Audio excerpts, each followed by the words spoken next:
देख रहे हैं इंडिया न्यूज। आपके साथ मैं हूं रचना। शुरुआत करेंगे दुनिया के सबसे तेज बुलेटिन न्यूज 222 की, जिसमें हम आपको दिखाने वाले हैं सिर्फ 22 मिनट में देश दुनिया की 222 बड़ी खबरें। जी हाँ, बस सिर्फ 22 मिनट आप बने रहिए हमारे साथ। पूरी दुनिया की एक एक खबर आपके पास होगी। आपसे थोड़ी देर बाद मुंबई के कैंपाकोला सोसाइटी में बीएमसी अवैध निर्माण का काम शुरू करेगी। बीएमसी की टीम कैंपाकोला सोसाइटी में पहले बिजली और गैस का कनेक्शन काटेगी। वहां शिफ्टिंग के काम में तेजी आ गई है। बीएमसी ने फ्लैट खाली करने के लिए 19 जून तक का अल्टीमेटम दिया था। कैंपाकोला सोसाइटी में कोर्ट के आदेश के बावजूद कई परिवार फ्लैट छोड़ने को तैयार नहीं है। दिल्ली के कई इलाकों में आज पानी की दिक्कत होगी। पानी का प्रेशर काफी कम रहेगा। जामा मस्जिद, चांदनी चौक, दरियागंज, कश्मीरी गेट, मोरी गेट और रामलीला मैदान के आसपास के इलाकों में पानी की दिक्कत होगी। Greater Kailash, Malviya Nagar, Defence Colony, Kalkaji, South Ex, Andrewsganj, Defence Colony और एनटीएमसी के इलाकों में भी पानी की सप्लाई कम होगी। दरअसल किलोखरी मेन पाइपलाइन में मरम्मत का काम होगा। कल सुबह तक पानी कम प्रेशर से आएगा। दिल्ली में जमाखोरी के खिलाफ एक साथ 532 जगहों पर छापेमारी की गई है। नरेला, अनाज मंडी, नांगलोई, सुल्तानपुरी, बुराड़ी, आजादपुर मंडी, अशोक विहार, तिमारपुर में छापा मारा गया।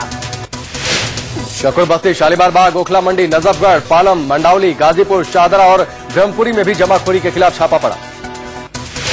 मादीपुर, दरियागंज, मिंटो रोड, आरकेपुरम, सरोजनी नगर, ओखला जामिया नगर, भोगल और लाजपत नगर में छापे से व्यापारियों में खौफ पसरा है।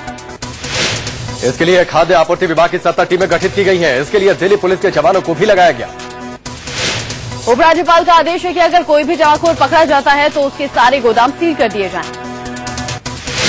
पुरानी दिल्ली रेलवे स्टेशन पर ट्रेन लेट होने से नाराज यात्रियों ने जमकर हंगामा किया। यात्रियों का कहना है कि रोज ही शामली की ट्रेन 2 से 3 घंटे लेट होती है। गुस्साए यात्री ट्रेन के इंजन पर चढ़ गए। 3 घंटे तक शामली जाने वाली पैसेंजर ट्रेन को रोके रखा। पूर्वी दिल्ली के शाहदरा रेलवे स्टेशन घंटे लेट होती है। गुस्साए यात्री ट्रेन के इंजन पर चढ़ गए। 3 घंटे तक शामली जाने वाली पैसेंजर ट्रेन को रोके रखा। पूर्वी दिल्ली के शाहदरा रेलवे स्टेशन पर बीती रात जमकर बवाल हुआ। गुस्साए लोगों ने पथराव के बाद रेलवे ट्रैक जाम कर दिया। घंटों यहां पर लोगों ने हंगामा किया। रेल की पटरियों को भी उखाड़ दिया। हंगामे के दौरान यात्री परेशान होते रहे। पुलिस दूर खड़ी तमाशा देखती रही। लोगों की शिकायत थी कि महीनों से शामली जाने वाली ट्रेन काफी लेट आती है। दिल्ली से सटे गाजियाबाद के सियानी गेट इलाके में कबाड़ गोदाम में आज सुबह भयंकर आग लग गई। आग लगने की वजह से कबाड़ गोदाम के साथ साथ कई गोदाम जलकर खाक हो गए। गोदाम अवैध रूप से बनाया गया था। फायर ब्रिगेड की 10 गाड़ियों ने आग पर काबू पाया। आग की वजह से लाखों के नुकसान की खबर है। बताया जा रहा है कि आग लगने के बाद आसपास के कई घरों में रखे सिलेंडरों में धमाके हुए। गोदाम रिहायशी इलाके में बना था। मुंबई से सटे ठाणे की भिवंडी में कल शाम 6 बजे एक कपड़े की गोदाम में भीषण आग लग गई। आग में लाखों का सामान जलकर राख हो गया। कपड़े का गोदाम होने की वजह से आग तेजी से फैली।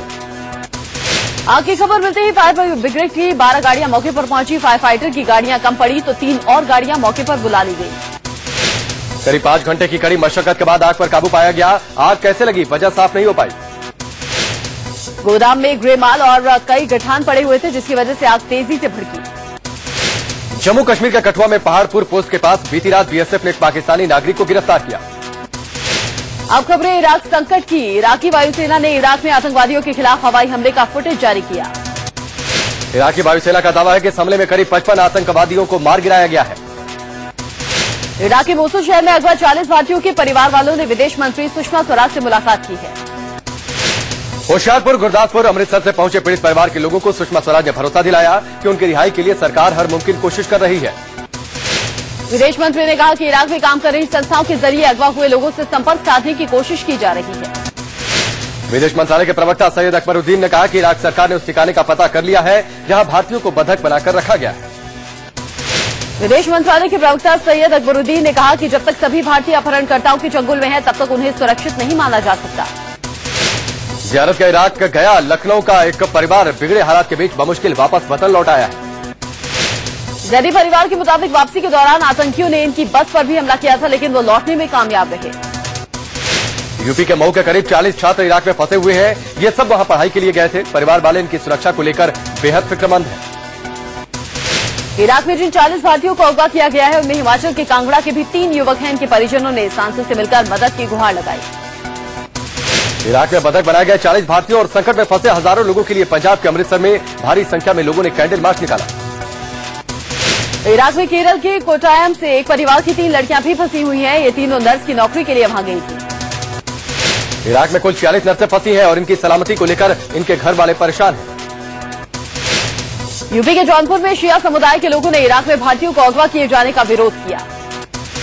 धर्मगुरुओं की अगुवाई में बड़ी संख्या में लोगों ने जुलूस निकालकर प्रधानमंत्री के नाम ज्ञापन सौंपा। उधर इराक में संकट गहराता जा रहा है। ISIS के लड़ाके राजधानी बगदाद के बिल्कुल करीब पहुंच गए हैं।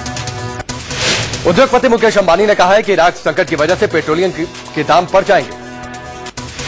वहीं पेट्रोलियम मंत्री धर्मेंद्र प्रधान ने कहा है कि इराक संकट की वजह से पेट्रोलियम के दाम नहीं बढ़ेंगे। इराक संकट पर अमेरिकी राष्ट्रपति बराक ओबामा ने साफ कर दिया कि अमेरिकी सेनाएं इराक में नहीं लड़ेंगी।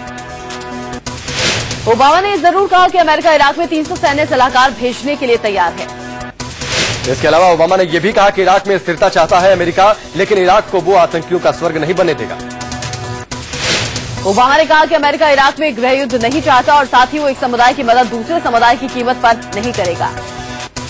ओबामा ने साथ ही ये भी सीख दी कि शांति के लिए इराक के सभी समुदायों के नेता आपसी मतभेद भुलाकर एकजुट हों। आतंकी संगठन ISIS पर ओबामा ने कहा कि इराकी जनता को एकजुट होकर आतंकवाद के खिलाफ लड़ना होगा। इराक में हस्तक्षेप के मामले पर ओबामा ने कहा कि अमेरिका का काम नहीं है कि वो इराक का नेता चुने, ये काम वहां की जनता का है। ओबामा ने कहा कि ISIS की गतिविधियों पर अमेरिका की नजर बनी हुई है और अमेरिका और उसके लोगों की सुरक्षा से कोई समझौता नहीं करेगा।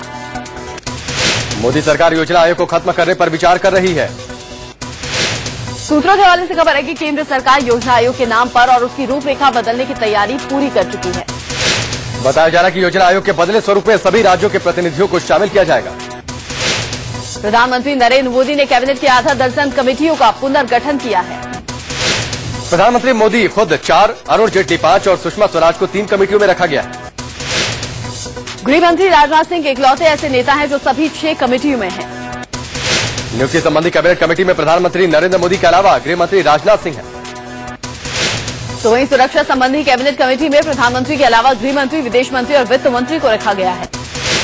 कैबिनेट कमेटी ऑन एकोमोडेशन में राजनाथ के अलावा जेटली, वेंकैया नायडू और गडकरी को शामिल किया गया है। आर्थिक मामलों से जुड़ी कैबिनेट कमेटी के पीएम के अलावा राजनाथ, सुषमा, जेटली, गडकरी, वेंकैया नायडू, गौड़ा, रविशंकर, गजपति राजू, बादल और राधा मोहन सिंह को रखा गया है। संसदीय कार्यों के बारे में बनी कैबिनेट कमेटी में राजनाथ के अलावा सुषमा, जेटली, वेंकैया, पासवान और रविशंकर प्रसाद होंगे। राजनीतिक मामलों से संबंधित कैबिनेट कमेटी में प्रधानमंत्री राजनाथ, सुषमा, जेटली, वेंकैया नायडू, गडकरी, पासवान, गजपति राजू, अनंत गीते और हरसिमरत कौर बादल को रखा गया है। प्रधानमंत्री नरेंद्र मोदी इस महीने के आखिर में उधमपुर कटरा रेलवे लाइन का उद्घाटन करेंगे। रेल मंत्री सदानंद गौड़ा ने एक बार फिर से यात्री किराया और माल भाड़े बढ़ाने के संकेत दिए हैं। रेल मंत्री ने रेलवे में विदेशी निवेश के भी संकेत दिए। इस पर फैसला अगले 3-4 दिनों में हो सकता है। विधानसभा चुनावों को लेकर कांग्रेस में बड़े फेरबदल की तैयारी है। बदले जा सकते हैं हरियाणा, महाराष्ट्र और असम के मुख्यमंत्री।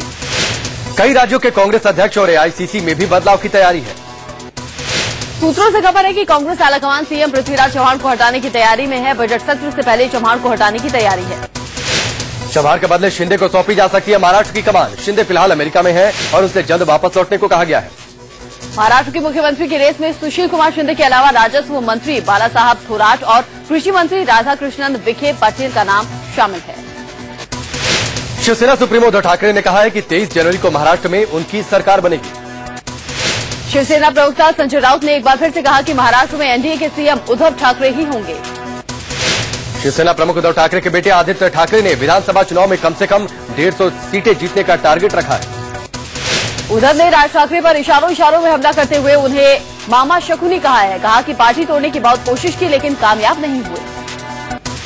बीजेपी के दिवंगत नेता गोपीनाथ मुंडे की बेटी पंकजा को बीजेपी की कोर कमेटी में शामिल किया गया है।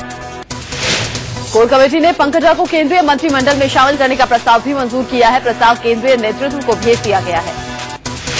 दिल्ली में बिजली पानी को लेकर कल उत्तम नगर इलाके में कांग्रेसी कार्यकर्ताओं ने प्रदर्शन किया। कांग्रेस कार्यकर्ताओं ने द्वारका मोड़ मेट्रो स्टेशन के अंदर घुसने की कोशिश की तो पुलिस ने उन्हें रोक दिया। बिजली पानी की किल्लत को लेकर बवाना में कांग्रेस ने सड़क जाम कर केंद्र सरकार के खिलाफ जोरदार प्रदर्शन किया। यूपी के सुल्तानपुर में बिजली कटौती से गुस्साए लोगों ने डीएम आवास का घेराव कर जमकर हंगामा किया। लखनऊ फैजाबाद रोड जाम कर दी। अधिकारियों ने मौके पर पहुंचकर लोगों को काफी देर तक मार मनोबल की। जम्मू कश्मीर के कठुआ में बिजली और पानी की समस्या को लेकर बीएसपी कार्यकर्ताओं ने उमर अब्दुल्ला सरकार के खिलाफ प्रदर्शन किया। जम्मू कश्मीर के पुलवामा में सुरक्षा बलों ने एक मुठभेड़ के दौरान हिजबुल मुजाहिदीन के 3 आतंकियों को मार गिराया। सेना को त्राल इलाके में एक मकान में आतंकियों के छिपे होने की खबर मिली थी, जिसके बाद मकान को घेरकर ऑपरेशन चलाया गया। मुंबई के नाला सोपारा इलाके में हॉरर किलिंग से सनसनी फैल गई।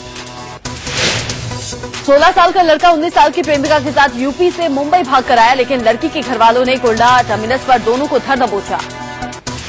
लड़के की हत्या के बाद पहचान छिपाने के लिए उसके चेहरे को बुरी तरह कुचल दिया गया। पुलिस ने लड़की के पिता और चाचा के खिलाफ हत्या का मामला दर्ज किया है। गुजरात के वलसाड में 2 आदिवासी बहनों से गैंगरेप का मामला सामने आया है। हथियार की नोक पर 5 बदमाशों ने 9 मजदूरों समेत 2 लड़कियों को परिवार को बंधक बनाया और फिर रेप किया। बदायूं गैंगरेप केस में सीबीआई को आरोपियों की brain mapping, lie detector test की मंजूरी मिल गई है। कल कोर्ट ने इसे हरी झंडी दी। इलाहाबाद में 5वीं क्लास की एक छात्रा से 2 लड़कों ने स्कूल में ही गैंगरेप किया। वित्त और रक्षा मंत्री अरुण जेटली ने रेप केस में फंसे अपने मंत्री निहाल चंद का बचाव किया। जेटली ने कहा है कि निहाल चंद को इस मामले में फंसाया जा रहा है, उन्हें इस्तीफा देने की जरूरत नहीं है। इधर एनएसयूआई ने निहाल चंद मेघवाल के खिलाफ जयपुर में प्रदर्शन किया। किंग्स 11 पंजाब की मालकिन प्रीति जिंटा आज अमेरिका से वापस मुंबई लौटेंगी। प्रीति के मुंबई लौटने पर मुंबई पुलिस दोबारा बयान दर्ज कर सकती है। मुंबई पुलिस ने प्रीति जिंटा नसवाड़िया मामले में आईपीएल के सीईओ सुंदर रमन का बयान दर्ज किया है। प्रीति जिंटा छेड़खानी मामले में बीसीसीआई ने मुंबई पुलिस को सीसीटीवी फुटेज सौंपी है। फुटेज के मुताबिक प्रीति की नसवाड़िया से नहीं, बीसीसीआई के अधिकारी से बहस हुई थी। दिल्ली के आदर्श नगर में एक निर्माणाधीन दीवार गिरने से एक मजदूर की मौत हो गई। कर्नाटक के बीजापुर में बोरवेल में गिरी 4 साल की मासूम बच्ची की मौत हो गई। 3 दिनों तक चले बचाव अभियान के बाद कल रात बच्ची को बाहर निकाल लिया गया, लेकिन डॉक्टरों ने उसे मृत घोषित कर दिया। दिल्ली के सरिता विहार में एक मिनी बस और बाइक की टक्कर में एक व्यक्ति की मौत हो गई। मिनी ट्रक ने रेड लाइट पर खड़ी बाइक को पीछे से टक्कर मार दी। हादसे में एक और शख्स बुरी तरह घायल हो गया। मणिपुर के चंदेल और थूबल जिलों के बीच सीमा विवाद इतना बढ़ गया है कि सुरक्षा बलों को मामला संभालना पड़ा। थूबल में बंद के दौरान जमकर बवाल हुआ।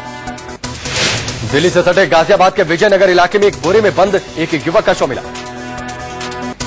लड़के की पिटाई के बाद गला दबाकर उसकी हत्या की गई थी। शारदा केस में ईडी टीएमसी सांसद मिथुन चक्रवर्ती को पूछताछ के लिए आज बुला सकती है। आंध्र प्रदेश विधानसभा का आज दूसरा दिन है। आज विधानसभा अध्यक्ष का चुनाव होगा। यूपी सरकार आज अपना बजट पेश करेगी। मुख्यमंत्री अखिलेश यादव, जो वित्त मंत्री भी हैं, विधानसभा में बजट पेश करेंगे। विपक्षी दलों के कल के रुख को देखते हुए सदन में आज भी हंगामे की आशंका जताई जा रही है। नई दिल्ली से बीजेपी सांसद मीनाक्षी लेखी आज नई दिल्ली नगर निगम के सदस्य के तौर पर शपथ ले सकती हैं। महाराष्ट्र विधान परिषद की 5 सीटों के लिए आज उपचुनाव होंगे। राष्ट्रपति प्रणब मुखर्जी 2 दिवसीय यात्रा पर आज शिमला जाएंगे।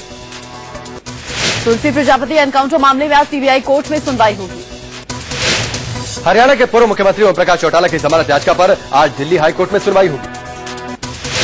भाई के श्राद्ध में हिस्सा लेने के लिए कोर्ट पहले ही चौटाला को अंतरिम जमानत दे चुका है। आपको बता दें कि शिक्षक भर्ती घोटाला में चौटाला को 10 साल कैद की सजा हुई थी। प्रधानमंत्री नरेंद्र मोदी भारत सरकार को दुनिया की पहली ISO 9001 सर्टिफाइड सरकार बनाना चाहते हैं। इसका मुख्य उद्देश्य सरकार के सभी विभागों की निर्णय क्षमता में तेजी लाना और कामकाज में पेशेवर रवैया लाना है। इस काम के लिए परफॉर्मेंस डिवीजन और कैबिनेट सचिवालय सभी विभागों को टेक्निकल सपोर्ट देगा। मोदी जब गुजरात के मुख्यमंत्री थे तब उन्होंने गुजरात के मुख्यमंत्री कार्यालय को ISO 9001 सर्टिफाइड बनाया था। ISO 9001 certificate international organisation for standardisation द्वारा गुणवत्ता के लिए तय किया गया मानक है। ISO 9001 में लीडरशिप, दस्तावेज का बेहतर रखरखाव और लोगों की भागीदारी की प्रक्रिया शामिल है। सभी विभागों को ISO 9001 कंसल्टेंट नियुक्त करके मानकों पर काम करना होगा। जो भी विभाग ISO 9001 के मानकों पर पूरा उतरेगा उसे परफॉर्मेंस के लिए 100% अंक मिलेंगे। केंद्रीय गृह मंत्रालय ने अपने विभाग में सभी कामकाज हिंदी में करने के आदेश दिए हैं। साथ ही गृह मंत्रालय में करने वाले सभी लोगों से कहा गया है कि अगर हिंदी नहीं आती है तो सीख ले।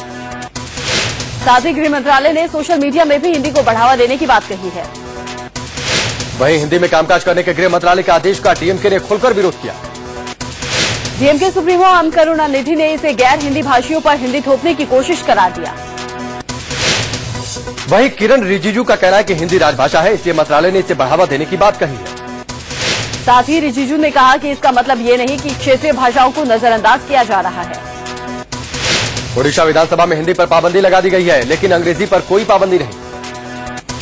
स्पीकर निरंजन पुजारी के आदेश के मुताबिक अगर कोई हिंदी में सवाल पूछेगा तो उसे जवाब नहीं मिलेगा। बिहार में राज्यसभा की 2 सीटों के लिए हुए उपचुनाव में जेडीयू ने जीत दर्ज की है। जेडीयू प्रत्याशी गुलाम रसूल बलियावी ने निर्दलीय प्रत्याशी साबिर अली को और पवन वर्मा ने निर्दलीय प्रत्याशी अनिल शर्मा को हराया।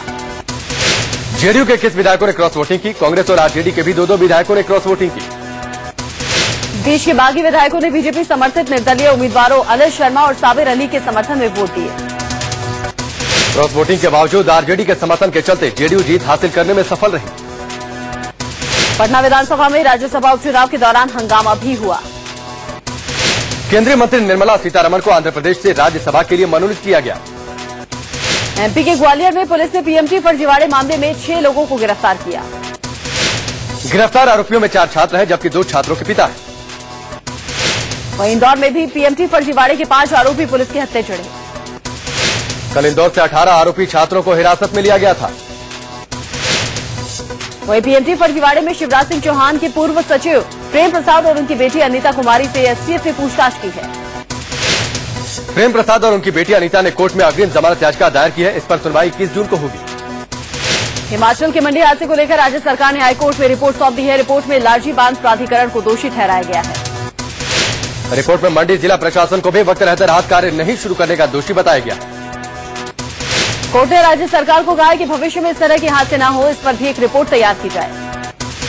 ब्यास नदी से 2 और छात्रों के शव बरामद किए गए। अब तक कुल 12 छात्रों के शव मिल चुके हैं। उत्तराखंड में भारी बारिश के बाद भागीरथी नदी खतरे के निशान से सिर्फ 2 मीटर नीचे बह रही है। नदी किनारे बने घाट पूरी तरह डूब चुके हैं। पानी रिहायशी इलाकों की ओर बढ़ चला है। छत्तीसगढ़ में मानसून ने दस्तक दे दी है। रायपुर के कई इलाकों में जमकर बारिश हुई। भारी बारिश से लोगों को राहत मिली। मौसम विभाग ने अगले 3-4 दिन तक भारी बारिश की संभावना जताई है। अगले 2-3 दिनों में मानसून के पूरे उत्तर पश्चिम भारत में पहुंचने की उम्मीद है। मौसम विभाग के मुताबिक 22 जून के बाद उत्तर पश्चिम भारत और हिमाचल प्रदेश, उत्तराखंड जैसे पहाड़ी राज्यों में बारिश में तेजी आएगी। 2-3 दिनों में मानसून के पूरे उत्तर पश्चिम भारत में पहुंचने की उम्मीद है। मौसम विभाग के मुताबिक 22 जून के बाद उत्तर पश्चिम भारत और हिमाचल प्रदेश, उत्तराखंड जैसे पहाड़ी राज्यों में बारिश में तेजी आएगी। लखनऊ में एक दारोगा पर ड्यूटी के दौरान हमला कर बुरी तरह से जख्मी कर दिया गया। आरोपी की पत्नी कई दिनों से लापता है। पीड़ित दारोगा इसी केस की जांच कर रहे थे। दिल्ली के ग्रेटर कैलाश में एक एसी कंपनी के कंट्री हेड के घर चोरी होने वाले पुलिस ने उसे गिरफ्तार कर लिया है। दिल्ली पुलिस ने 3 आरोपियों को लाखों की नकदी, ज्वेलरी और हथियार के साथ गिरफ्तार किया। मंगलवार को कुरियर बॉय बनकर बदमाशों ने घर में घुसकर 15 लाख कैश और ज्वेलरी पर हाथ साफ कर दिया। एमपी के इंदौर में बदमाशों ने एक्सिस बैंक के एटीएम को लूटने की नाकाम कोशिश की। रात के 3 बजे बदमाश एटीएम मशीन तोड़कर रुपए निकालने की कोशिश कर रहे थे, तभी मोहल्ले वालों ने बदमाशों को पुलिस के हवाले कर दिया। लखनऊ पुलिस ने वाहन चेकिंग के दौरान 6 शातिर लुटेरों के गैंग को धर दबोचा। पुलिस ने इनके पास से 3 तमंचे और 6 कारतूस बरामद किए हैं। विशाखापट्टनम पुलिस ने करीब 3 करोड़ की कीमत की चंदन की लकड़ी बरामद की है। दिल्ली के सबसे बड़े अस्पताल एम्स की पार्किंग में खुलेआम लोगों को शराब पीते हुए देखा गया है। राजस्थान के चित्रांग मुंडिया आईआईटी जेईई में देश भर में पहला स्थान हासिल किए हैं। चित्रांग ने डीपीएस उदयपुर से 12वीं की पढ़ाई की और वो आईआईटी दिल्ली जोन से हैं। बिहार में डीजीपी अभयानंद के संस्थान सुपर 30 ने इस साल भी आईआईटी जेईई में बेहतर परिणाम दिए हैं। वहीं गणितज्ञ आनंद कुमार के देश में फैले सुपर 30 के 102 छात्रों ने आईआईटी जेईई में सफलता हासिल की है। दिल्ली में कारें महंगी होने वाली हैं। परिवहन विभाग रजिस्ट्रेशन टैक्स बढ़ाने की तैयारी में है। श्रम मंत्रालय के नए नियम के मुताबिक टीवी इंडस्ट्री में काम करने से पहले बच्चों को लिखित परमिशन लेनी होगी। मारुति ने मानेसर में अपना सौर बिजली संयंत्र शुरू किया है। गुरुवार को फेसबुक आधे घंटे के लिए ठप रहा। इससे भारत समेत दुनिया भर के 1.2 अरब लोग परेशान हुए।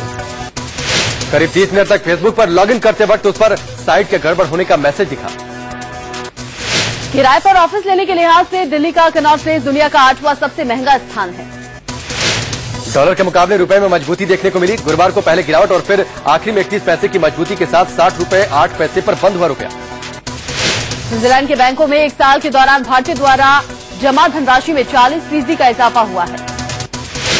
केंद्रीय स्विस नेशनल बैंक की रिपोर्ट के मुताबिक भारतीयों द्वारा जमा काला धन बढ़कर 14,000 करोड़ रुपए हो चुका है।